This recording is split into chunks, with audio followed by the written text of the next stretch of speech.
গণ আন্দোলনের মুখে ভারতে পালিয়ে যাওয়া সাবেক প্রধানমন্ত্রী হাসিনাকে প্রত্যর্পণের জন্য ঢাকার পাঠানো অনুরোধ পর্যালোচনা করা হচ্ছে বলে জানিয়েছে ভারত।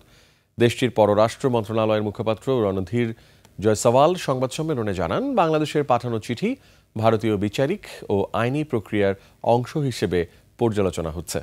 বিস্তারিত আফসানা নীলার রিপোর্টে। কালার এক্সপার্ট, জর্জ স্যাপ এবং মাইল্ড অন হ্যান্ডস টেকনোলজি সমৃদ্ধ অরিক্স ক্রিস্টাল ওয়াশ আপনার লন্ড্রি এক্সপার্ট। নানা আলোচনা সমালোচনার মুখে এবার শেখ হাসিনাকে নিয়ে নিজ অবস্থান স্পষ্ট করল ভারত। ঢাকার নোট অব ভার্বালের পর প্রথমবার আনুষ্ঠানিকভাবে এই চিঠি পাওয়ার তথ্য স্বীকার করেছে দিল্লি।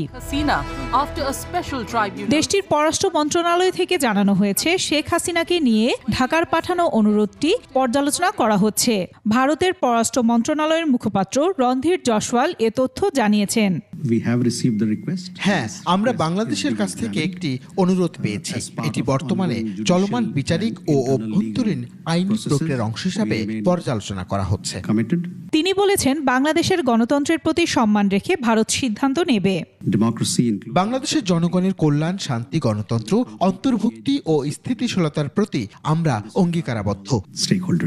গত বছরের জুলাইয়ে ছাত্র আন্দোলনকারীদের হত্যার অভিযোগে আন্তর্জাতিক অপরাধ ট্রাইব্যুনালে শেখ হাসিনা মৃত্যুদণ্ড পাওয়ার পর এই মাসে বাংলাদেশ আবারও তাকে ফেরত চেয়ে ভারতকে চিঠি দেয়। আফসানা নীলা, ডেস্ক রিপোর্ট, 21 টেলিভিশন।